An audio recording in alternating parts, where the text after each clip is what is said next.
Previously on the Psychology of Entrepreneurship. I always thought I was made for more. I always thought I was going to do something great. I'd started getting into Anthony Robbins and Robert Kiyosaki when I was like 15, 16. I went to my first personal development seminars, different things that brought out that personal development and that idea that, I know it sounds so corny, but the idea that if you could dream it, you could actually craft and design your life around whatever it is that you wanted to do and be. And I always kind of had that in me, but I didn't know what that was going to look like yet. And it's taken me a really long time. I feel like up until a few years ago, I was still finding that. It's nefarious, man. Like, the brain works in fucked up ways. The mind is one of the most deceiving, manipulative pieces of equipment, flesh, human bodies on earth. I never have trusted my brain.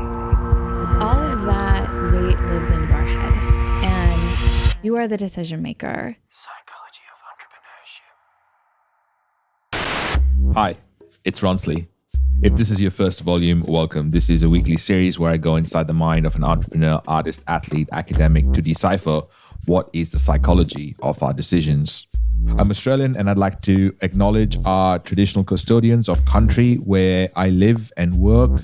I pay my respects to elders past, present, and emerging, and acknowledge our continuous connection and contribution to land, sea, and community. What did you think of Volume 80? I'm so glad I'm publishing this podcast again because I love the reps of publishing work that I care about. And if you've listened to this show before, you already know that. I've always believed that business owners, some call them entrepreneurs, are the voices of change and the voices of our future. And that is why I focus on podcasts for business.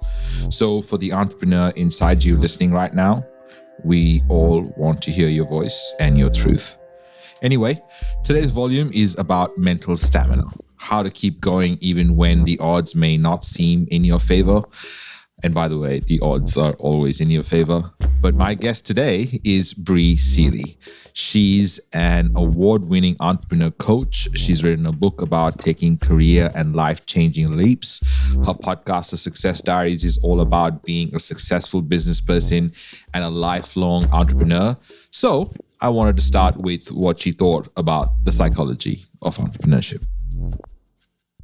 So I think what comes up for me when I'm really start thinking about psychology and entrepreneurship and the psychology of being an entrepreneur is kind of the unseen aspects of entrepreneurship that especially new entrepreneurs just don't understand when they're getting into it.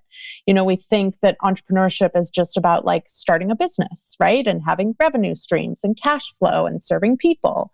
But really, truly, what it takes to be an entrepreneur and what it takes to be an entrepreneur, especially at a certain level, is so much of an inner game that we can't see, we can't touch, and we can't put our fingers on. And so I think it's just overlooked more often than not. It is certainly a game, and it can be a hard one to play. And the amount of mental discipline required in entrepreneurship is something that I think that we're really only starting to scratch the surface of. One of my favorite quotes, in fact, the way I connected with you was because you had Naveen on as a guest, and Naveen wrote the foreword to my book a few years ago. And one of the things that he put in that foreword was that when you believe that something is impossible, that thing, whatever that thing is, instantly becomes impossible for you, but only for you, not for anyone else. And I think about that so much in that we just really underestimate the amount of mental stamina and strength required to be successful in business. The Naveen Bri is talking about is the wildly successful entrepreneur and self-made billionaire, Naveen Jain, and my guest on volume 65 of The Psychology of Entrepreneurship. Here's a clip from his TEDx talk in 2016. Take away the fear of failure. If you take away the fear of failure and you give people the power to dream, amazing things can happen. Makes sense why he'd make a good forward for a book about bringing your visions to life. So, Bri, Mental stamina? Tell me more. For me, the way to begin and what I teach is there has to be a level of awareness before you even get into that mental stamina, right? Like before you develop up what your mental stamina practice is going to be, you have to have a level of awareness of where you're at right now in the moment. So you need to almost like do a temperature check of what your current practices are, what your current mindset is. What is the first thought you think every single morning when you get up?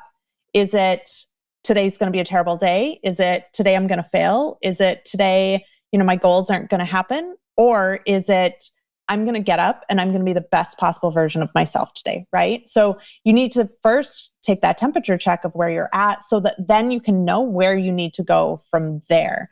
And things like you mentioned, by 7:00 this morning, I had done, money rituals. I had read a book that I'm working through. I had set my goals for the month of March because I was traveling for the first 2 days of the month.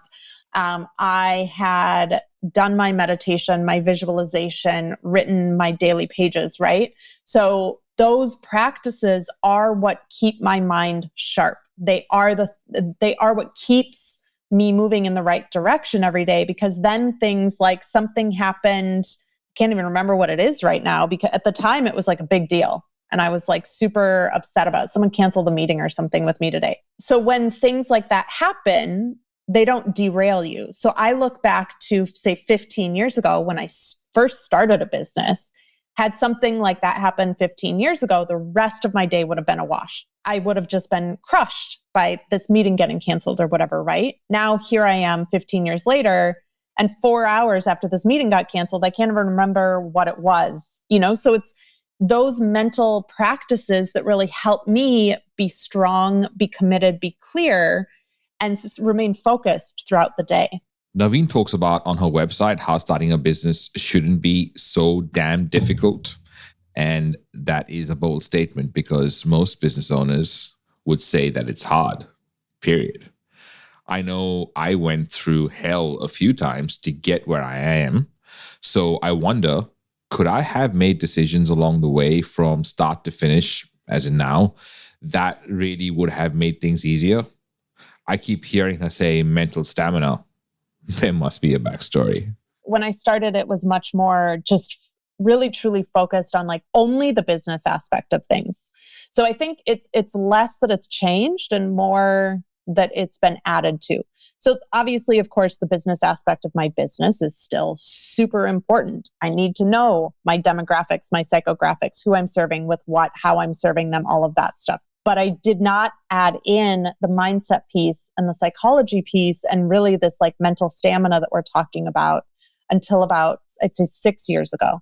And the difference for me is that when I had my first business for 8 years. I was a fashion designer and I was so burnt out all the time because I was constantly focused on external metrics and I was constantly placing my worth, my value, my success on things that were outside of my control. And so my entire day was spent trying to manipulate things that I had no power to manipulate. Versus now, I approach business from a completely different place and I approach it from more of an inside out perspective.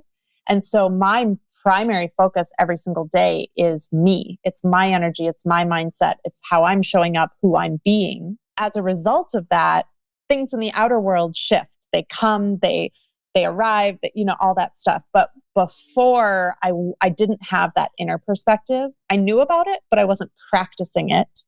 And so I was burnt out all the time. Now, my primary focus every single morning is to fill up my cup, to practice that mental stamina for myself so that I can be the best version of myself, because I know that when I'm the best version of myself, that's when my business does well. Bri, if there was one psychological phenomenon that we as entrepreneurs need to think about, what would that one be? Decision fatigue. It's something, someone pointed it out to me a while ago that they're like, you are making way too many decisions in your life. And you can see it. You can see it and you can feel it as well. And so I do my best to remove as many decisions as I can in my life. Like I try to automate as much as I can. Auto recurring orders. I have a one grocery list. I get the same groceries pretty much every week. And then I just have a list on my fridge of like, these are the meals that I eat. These are the meals that I make, right? I have like 5 restaurants that I allow myself to go out to eat at. And so anytime the decision comes up about which restaurant is it, it's narrowed down to these 5 and I just pick one of them, right?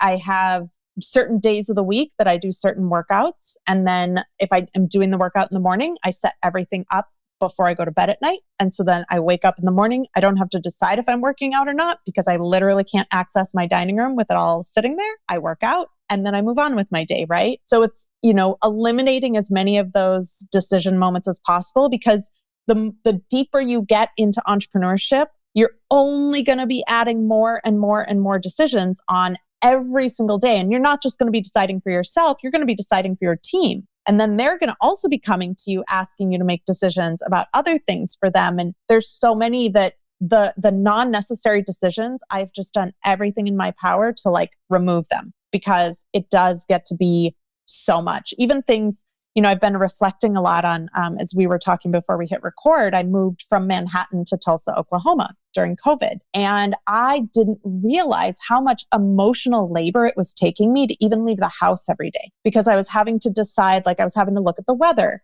and decide, okay, do I need to wear boots, a jacket, and, bring a rain umbrella? Am I taking the bus to the subway? Am I walking to the subway? What time is the subway coming? How far am I taking it? What stop am I getting off at? Do I need to pack lunch today? Am I doing anything after the co-working space? Do I need to bring shoes? The amount, the mental checklist that I had to go through to leave the house when I lived in Manhattan, or even LA when I lived in LA, I didn't realize how much emotional labor it was taking up in my life and really truly exhausting me and preventing me from showing up in my power.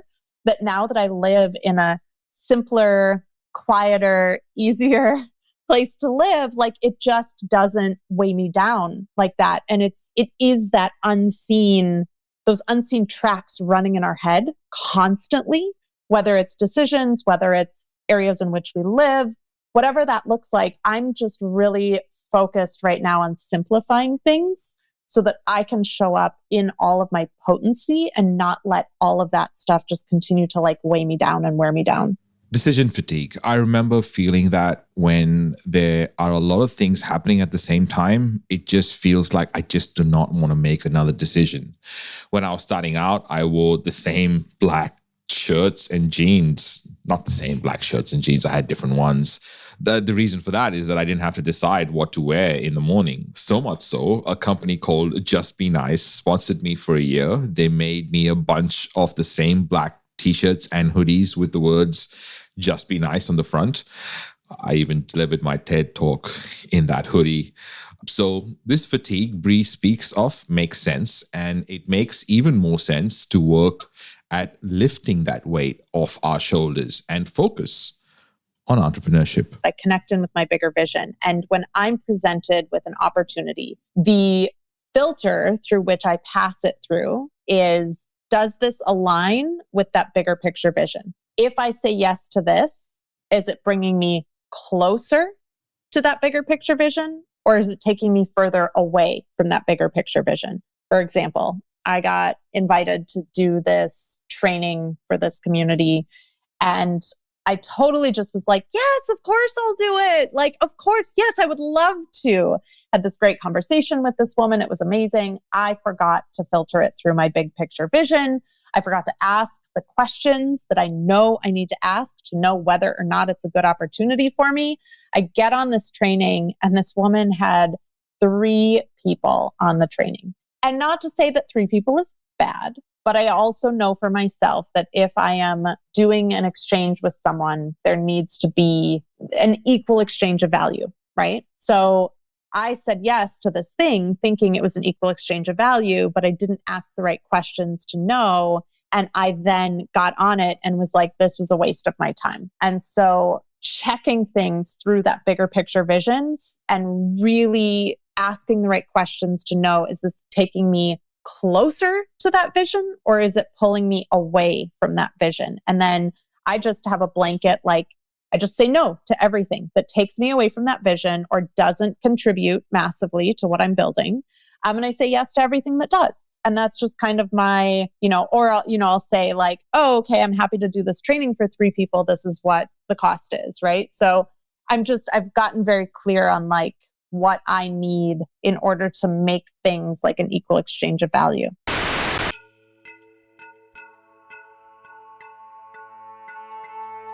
When we come back, the stories we tell ourselves, how that impacts our psychology, and why they ruin the opportunities that the world gives us. After the break. Psychology of Entrepreneurship. Our aim with this audio documentary has always been to build a strong community of entrepreneurs and creatives to provide a space where they can use their voice to share their authenticity with the world. As a valued listener, your voice matters too. We love to hear your feedback and ideas, so don't be shy to let us know how we're doing in the ratings and comments. If you have a message for our production team or know someone who would be a perfect fit as a guest, you can find out more information on how to share your input at psychologyofontrepreneurship.com. Before the break, we spoke a lot about mental stamina and decision fatigue, both very important psychological aspects that we as entrepreneurs need to understand. None more important than what holds us back and the stories we tell ourselves. Right? Bri? For me, it was, and I believe for a lot of people, it's just a lot of the stories that we tell ourselves about like, oh, I can't possibly have that. Well, why not? Again, going back to that quote from Naveen, other people have that thing. Why can't you have that thing? Oh, I can't possibly create that, or oh, I can't possibly charge that much. Why not? Other people charge that much. Why can't you charge that much? Right? And it's that, for me, it's just that constant reassessing of the stories and patterns that we tell ourselves and really looking at, okay, what is the story I'm telling myself? Why am I telling myself this story? Where did it come from?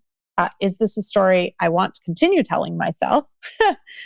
If not, what story do I want to tell myself in replacement of that? And then how do I commit to reaffirming that story and repeating that story over and over and over and over and over again until that becomes my reality? And so that's just kind of, and you might not look at those stories and say like, oh, that's a worth issue, right? Like whatever you need to tell yourself, but like looking at those stories and one of the ones that, when I first started doing this work, I had this really deeply embedded story of like, oh, I can't afford it. I can't afford this. I can't afford that. I can't afford it. And I was driving in Los Angeles one day. My mom had come in to visit. I don't even know why. We were driving through Larchmont, which is one of my favorite neighborhoods in LA. And I was like, oh my gosh, that house on the corner is for sale. And it's so cute. Like, I love that house. I drive by it all the time. It just went on the market. Oh, I could totally see myself living there. And bless my mom. We love my mom. I love my mom. She said, you can't afford that place. And I just had this moment where I was like, oh, the stories about, my worth and my wealth and like all those things aren't actually mine. And in fact, like even looking at my mom, they're not hers either. Right. And looking at my grandma, they're not really hers either. So they're products of stories other people have told us generationally, circumstantially, whatever that looks like. And so my job now is just to continually deconstruct those stories so that I'm always coming back to my truth. What is my truth? I was put on this planet to be a wealthy as fuck woman so that I can help empower other women to own their place in the world as wealthy women. So I have to do the work inside to constantly come back to that truth so that I can empower other women to get to that place within themselves as well. In our last volume with Tina Tao, we spoke about women's generational topics that I urge you to go back and listen to, which is volume 80, to know the depths we go into. But I wanted to say this to you. Every time you get angry and want to defend something, some idea, some belief, ask yourself, why the emotion? What is the story that is making this emotion come up? Don't ignore that, because if you do, it will come out in places you least expect it to. Anyway, off my high horse and on to entrepreneurship. Bri, you coach some of the most successful entrepreneurs out there. What do entrepreneurs struggle with? I would say there's varying things for the different stages of entrepreneurship. I think the biggest thing that entrepreneurs struggle with is really truly committing. I have calls every single week with people that are like, oh, I've wanted to start a business for 5 years.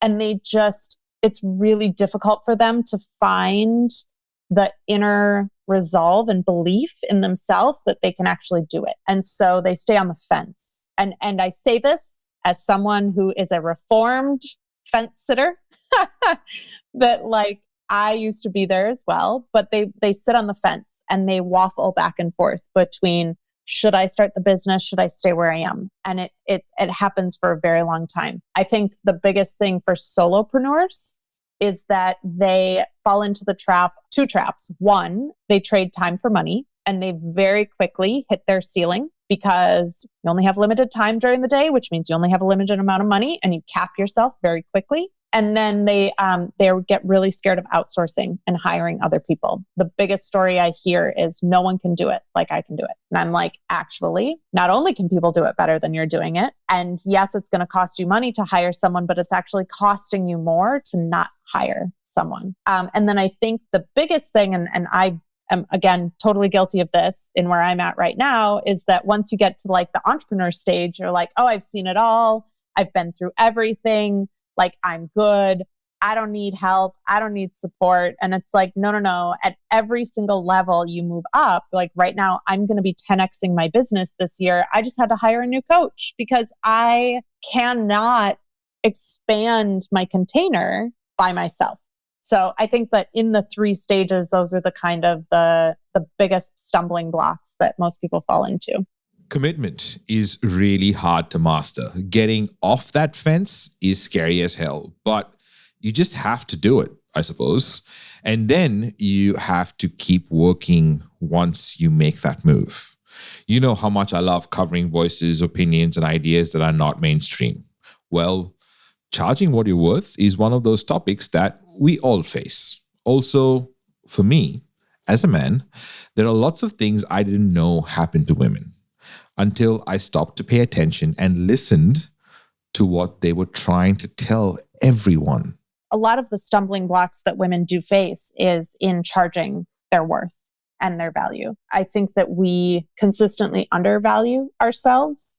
But similarly to what we talked about with what you mentioned with Naveen, I truly believe that women stepping into for-profit entrepreneurship is truly what is going to be the only thing that ever breaks the glass ceiling. I do not think that the corporate glass ceiling is breakable. And so that's a huge sticking point for me. I do know, get a little vulnerable with you. I'm on Clubhouse and I've done several rooms. In fact, I got to do a brilliant one with Naveen a few weeks ago. But I hop into a lot of these Clubhouse rooms and it's a lot of men. And it's, to be honest, a lot of white men as well. And I walk into those rooms and I'm just like, nope. I don't feel like there's space for me to raise my hand or say anything. I was in one room. I was actually in it for 90 minutes and I kind of did it as an experiment. In that 90 minutes, there was one woman that was allowed to speak in those 90 minutes. And she didn't even really speak. She fawned all over the speaker and asked a question and then was put back in the audience.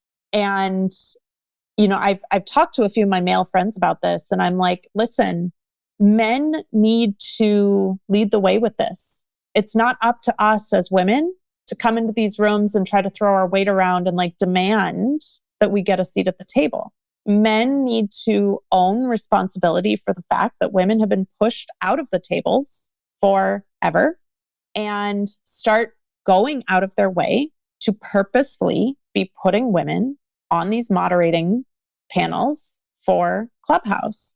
And to be honest, if I scroll through my room and I see a list of men, or like I said, more specifically, especially a list of white men, I don't even go in the room anymore. And there is a whole handful of actually some of the no judgment, bro marketers that I just blocked because I was like, I don't even want the rooms that they're in to show up in my feed anymore because I don't feel like I am going to be welcome there. I don't feel like I'm going to have a voice there. And frankly, I just rather save myself the trouble.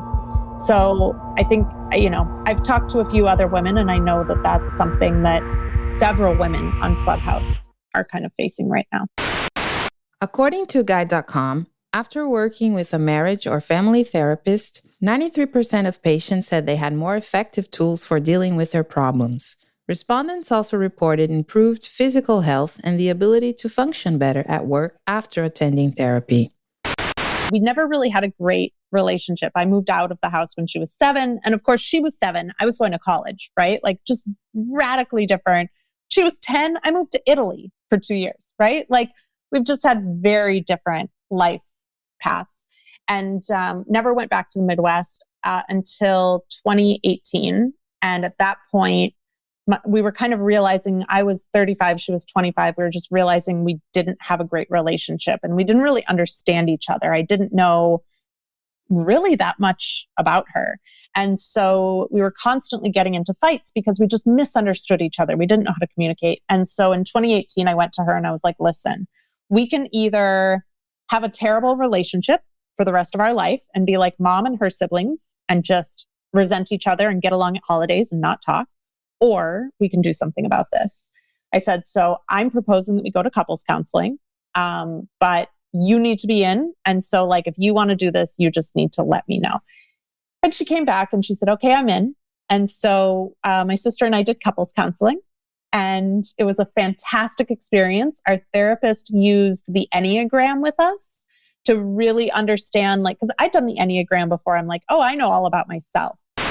Enneagram theory states that people are born with dominant personality types, and then those types can be molded by the environment and experiences in someone's life. If you take the Enneagram test and receive your dominant type, but resonate with other types as well, it is natural. But I didn't know how I engaged then with the other types on the Enneagram, right? Or how like she as a 1 perceived or engaged with me as a 4, right? So it was a really transformative experience. And so at the end of our therapy, she was like, we should get a tattoo to commemorate our, sisters therapy. And so I have 1993 on my wrist and she has 1983 on her wrist. And so we have a great relationship now. She actually just got engaged. I just landed. I was on a flight yesterday at this time, coming home from going wedding dress shopping and bridesmaids dress shopping with her. So we totally revolutionized our entire relationship. Psychology of Entrepreneurship.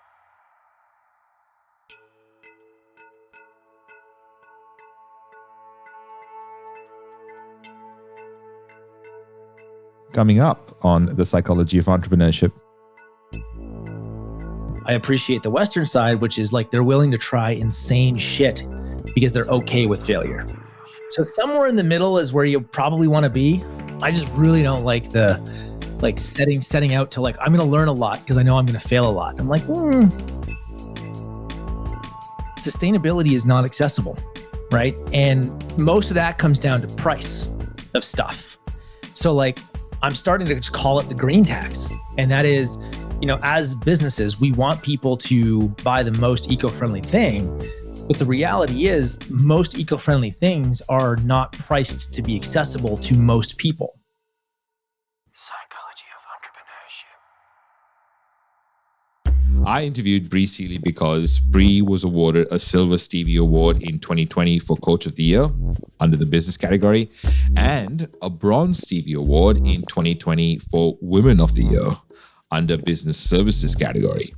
She is a member of the Forbes Coaches Council, the author of the best-selling Permission to Leap, the top entrepreneur coach on Google, and has been seen on the Today Show, Forbes, Entrepreneur, and Yahoo. If you didn't hear it before, she is the top-ranking entrepreneur coach, if you Google that on Google. She's also the host of the Success Diaries, a podcast that I've been on, which is so cool. Bri Seeley is an entrepreneur, a coach of entrepreneurs, and a believer that we can all get the goals we strive for.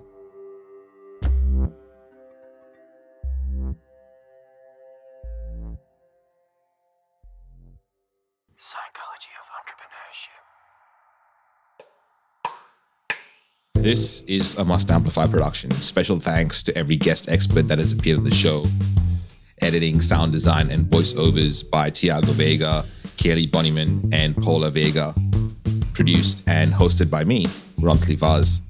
For more episodes and where to listen, please go to psychologyofentrepreneurship.com. Okay, so you listen to the end. Before you go, if you are a business and have a podcast, I have 7 templates that every podcaster needs to grow their business. If you would like a copy of that, please send me a DM on Instagram at Bronze Stevie Award. I'll happily send it to you. It's been used in literally tens of thousands of episodes to help podcasters grow their shows. Send me a message, on Insta. Much love.